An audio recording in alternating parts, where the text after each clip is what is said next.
Assalamualaikum warahmatullahi wabarakatuh. Salam sejahtera untuk kita semua. Puji syukur atas nikmat yang Tuhan limpahkan sehingga kita dapat belajar dalam keadaan sehat pada hari ini. Para pelajar Indonesia yang hebat, Ibu akan menyampaikan materi PPKN yang berjudul Arti Penting Undang-Undang Dasar Negara Republik Indonesia tahun 1945 bagi bangsa dan negara Indonesia. Setiap negara mempunyai undang-undang dasar dengan tujuan yang diharapkan oleh masing-masing negara tersebut.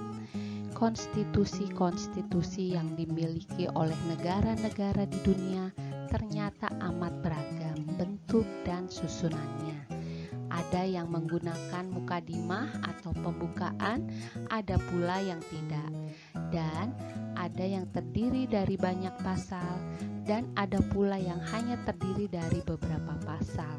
Kesemuanya sangat tergantung dari maksud para pendiri negara masing-masing dalam mengatur kehidupan ketatanegaraan. Sebagai ketentuan yang mengatur kehidupan ketatanegaraan, Undang-Undang Dasar merupakan sumber utama hukum tata negara suatu negara.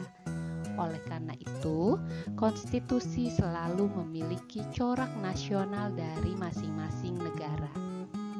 Sri Sumantri mengemukakan bahwa Undang-Undang Dasar sebagai konstitusi tertulis merupakan sebuah dokumen formal yang berisi hasil perjuangan politik bangsa di waktu yang lampau, tingkat-tingkat tertinggi perkembangan ketatanegaraan bangsa, pandangan tokoh-tokoh bangsa yang hendak diwujudkan, baik untuk waktu sekarang maupun untuk masa yang akan datang. Suatu keinginan dengan mana perkembangan kehidupan ketatanegaraan bangsa hendak dipimpin. Meskipun setiap negara memiliki undang-undang dasar yang isinya berbeda-beda, namun pada dasarnya setiap undang-undang dasar mengatur materi yang merupakan ciri yang harus dipenuhi bagi suatu konstitusi yang benar, sebagaimana dikemukakan oleh G. Steinbeck, yaitu adanya jaminan terhadap hak-hak asasi manusia dan warga negara, ditetapkannya susunan ketatanegaraan suatu negara yang bersifat fundamental, adanya pembagian dan pembatasan tugas-tugas ketatanegaraan yang bersifat fundamental. Miriam Budiarjo menyatakan bahwa setiap undang-undang dasar memuat ketentuan-ketentuan mengenai soal-soal sebagai berikut. Organisasi negara, misalnya pembagian kekuasaan antara badan legislatif, eksekutif, dan yudikatif dalam negara federal. Pembagian kekuasaan antara pemerintah federal dan pemerintah negara-negara bagian, prosedur menyelesaikan masalah pelanggaran yurisdiksi oleh salah satu badan pemerintah, dan sebagainya. Hak-hak asasi manusia, prosedur mengubah undang-undang dasar. Ada kalanya memuat larangan untuk mengubah sifat tertentu dari undang-undang dasar. Hal ini biasanya terdapat jika para penyusun undang-undang dasar ingin menghindari terulangnya kembali hal-hal yang baru saja diatasi, misalnya munculnya seorang diktator atau kembalinya suatu monarki. Dengan demikian, arti penting Undang-Undang Dasar 1945 bagi bangsa Indonesia adalah sebagai landasan struktural penyelenggaraan pemerintahan negara Republik Indonesia. Undang-Undang Dasar 1945 mengatur penyelenggaraan negara dan tugas serta wewenang badan-badan yang ada dalam penyelenggaraan negara Republik Indonesia. Para pendiri negara Republik Indonesia telah sepakat bahwa untuk mencegah terjadinya penyalahgunaan kekuasaan harus diadakan undang-undang dasar atau konstitusi sebagai bagian dari hukum dasar untuk mencegah terjadinya penyalahgunaan kekuasaan. Arti penting Undang-Undang Dasar Negara Republik Indonesia tahun 1945 bagi bangsa Indonesia adalah sebagai berikut. Undang-Undang Dasar Negara Republik Indonesia tahun 1945 sebagai hukum dasar.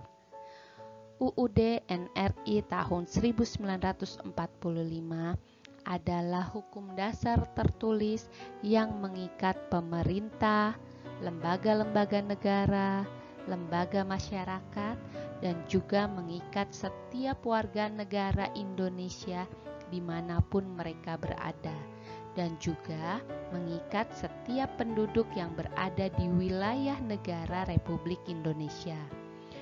Undang-Undang Dasar Negara Republik Indonesia tahun 1945 berisi norma-norma dan aturan-aturan yang harus ditaati dan dilaksanakan oleh semua komponen.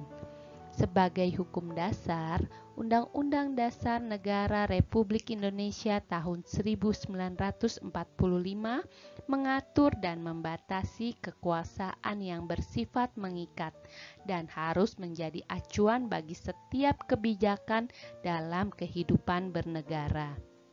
Dengan demikian, setiap produk hukum seperti undang-undang, peraturan pemerintah, peraturan presiden, ataupun setiap tindakan atau kebijakan pemerintah haruslah berlandaskan dan bersumber pada peraturan yang lebih tinggi. Semua peraturan dan perundang-undangan harus dapat dipertanggungjawabkan sesuai dengan ketentuan Undang-Undang Dasar Negara Republik Indonesia tahun 1945. Dan muaranya adalah Pancasila sebagai sumber dari segala sumber hukum negara. Undang-Undang Dasar Negara Republik Indonesia tahun 1945 sebagai hukum tertinggi. Sebagai konstitusi negara, Undang-Undang Dasar Negara Republik Indonesia tahun 1945 berkedudukan sebagai hukum tertinggi dalam kerangka tata urutan perundang-undangan di Indonesia. Hal ini berarti bahwa aturan-aturan yang terdapat dalam konstitusi secara hierarkis mempunyai kedudukan lebih tinggi terhadap aturan-aturan lainnya. Oleh karena itu, aturan-aturan lain yang dibuat oleh pembentuk undang-undang harus sesuai dan tidak bertentangan dengan Undang-Undang Dasar Negara Republik Indonesia tahun 1945. Dalam hubungan ini, Undang-Undang Dasar Negara Republik Indonesia tahun 1945 juga mempunyai fungsi sebagai alat kontrol di mana memiliki arti bahwa Undang-Undang Dasar Negara Republik Indonesia tahun 1945 mengontrol setiap norma untuk mengetahui apakah hukum norma tersebut lebih rendah atau lebih tinggi dari hukum norma yang tertinggi. Demikian pembahasan materi kali ini. Sampai jumpa lagi anak-anak hebat yang soleh dan soleha. Wassalamualaikum warahmatullahi wabarakatuh.